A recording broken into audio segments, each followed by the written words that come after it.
അസ്സലാമു അലൈക്കും വറഹ്മത്തുള്ളാഹി തആല വബറകാതുഹു. ഇന്ന് നമ്മൾ തജ്വീദിൻ്റെ നിയമങ്ങളൊക്കെയാണ് നോക്കുന്നത്. കാരണം ഇപ്പോഴും പല കുട്ടികൾക്കും തജ്വീദിൻ്റെ നിയമങ്ങളൊക്കെ മാറിപ്പോകുന്നുണ്ട്. നമുക്ക് കൃത്യമായി അതിൻ്റെ നിയമങ്ങളൊക്കെ നോക്കാം. എവിടെ നിന്നൊക്കെയാണ് അക്ഷരങ്ങൾ പുറപ്പെടുന്നത്? മഹാരിജുൽ ഹുറൂഫ്, വായിലെ ഒഴിഞ്ഞ സ്ഥലം, തൊണ്ട, നാവ്, രണ്ട് ചുണ്ടുകൾ, തരിമൂക്ക് എന്നീ 5 സ്ഥലങ്ങളിലാണ്. ഓരോ അക്ഷരങ്ങളുടെയും മഹ്റജ് മനസ്സിലാക്കാനും താൻ ഓതുന്നത് ഓരോ അക്ഷരങ്ങളുടെയും മഹ്റജുകളിൽ നിന്ന് തന്നെയാണോ എന്നുറപ്പിക്കുവാൻ താഴെയുള്ള മഹ്റജുകളും അവയുടെ ചിത്രങ്ങളും ഉപയോഗപ്പെടുമെന്ന് വിശ്വസിക്കുന്നു.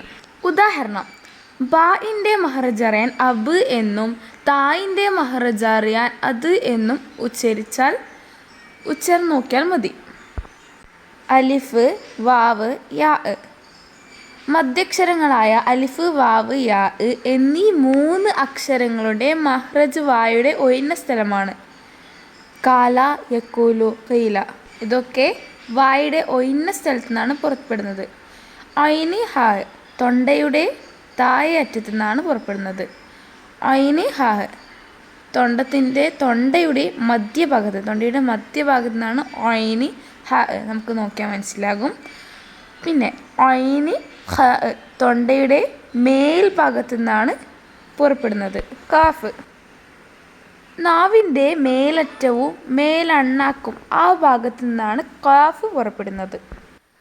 കാഫ്, കാഫിൻ അല്പം താഴെ ഭാഗത്താണ് കാഫ് ഉള്ളത്.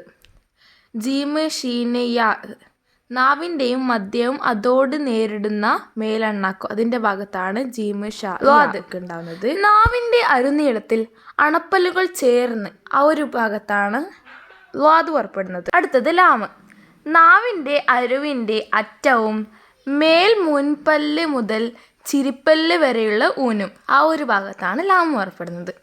ലാമിനെ തഫ്ഹീമാക്കുമ്പോൾ മേൽപ്പറഞ്ഞ മഖ്റജിനോടൊപ്പം നാവ് മേൽപോട്ട് ഉയർത്തുക. നൂന്, നാവിൻ്റെ തലയും മേലെ മുൻപല്ലിൻ്റെ ഊനും ലാമിൻ്റെ അല്പം താഴെ. റാ, നാവിൻ്റെ തലയുടെ മുതലും മേലെ മുൻപല്ലുകളുടെ മുരടും. റാഇന് തഫ്ഹീമാക്കുമ്പോൾ മഹ്റജ് നാവിൻ്റെ തലയുടെ മുതുവും മേലെ മുൻപല്ലുകളുടെ മുരടും തന്നെ, പക്ഷേ നാവിൻ്റെ നടു മേൽപോട്ട് ഉയരും. ത്വാ, ദാല്, താ നാവിൻ്റെ തലയും മേൽ മുൻപല്ലുകളുടെ മുരടും ത്വാ ഉച്ചരിക്കുന്ന സമയത്ത് നാവിൻ്റെ നടു മേൽപോട്ട് ഉയരും.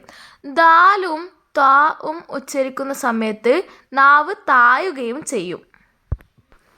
തഫ്ഹീമോട് കൂടെയുള്ള ത്വാഇൻ്റെ മഹ്റജ്.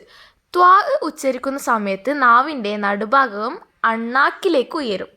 സ്വാദ്, സാ, സീന് നാവിൻ്റെ കൂർത്തറ്റവും താഴെ മുൻപല്ലിൻ്റെ മുകൾ ഭാഗം അഥവാ താഴെയും മീതെയുമുള്ള മുൻപല്ലിൻ്റെ ഇട.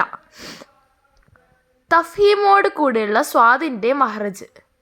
സാ ഉച്ചരിക്കുന്ന സമയത്ത് നാവിൻ്റെ നടു മേൽപോട്ട് ഉയരും. സാദും സീനും ഉച്ചരിക്കുന്ന സമയത്ത് നാവ് താഴുകയും ചെയ്യും. ലാദ്, ദാല്, സാ നാവിൻ്റെ അഗ്രവും മേലെ മുൻപല്ലിൻ്റെ താഴെ അറ്റവും. തഫ്ഹീമോട് കൂടെയുള്ള മഹ്റജ്.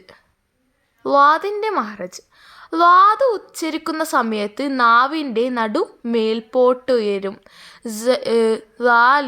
ലാലും സീനും ഉച്ചരിക്കുന്ന സമയത്ത് നാവ് താഴുകയും ചെയ്യും. മഹ്റജിൽ വ്യത്യാസമില്ലാതെ.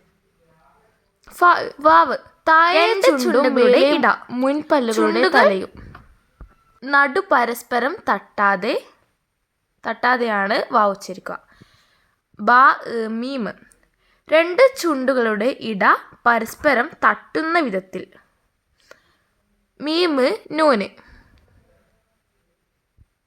തരിമൂക്ക് മീമും നൂന് മണിക്കുന്ന സമയത്ത് മഹ്റജ് അല്ലാതെ സമയത്ത് മഹ്റജ് പറഞ്ഞിട്ടുണ്ട്.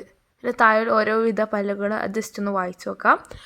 അപ്പം നിങ്ങൾക്ക് ഇവിടെ മനസ്സിലായെന്ന് വിചാരിക്കുന്നു. ഇതിൻ്റെ അടുത്ത ഭാഗം വരുന്നുണ്ട്. അപ്പോൾ അതിനു വേണ്ടി എല്ലാവരും സബ്സ്ക്രൈബ് ചെയ്യുക. Wait for part 2. അസ്സലാമു അലൈക്കും.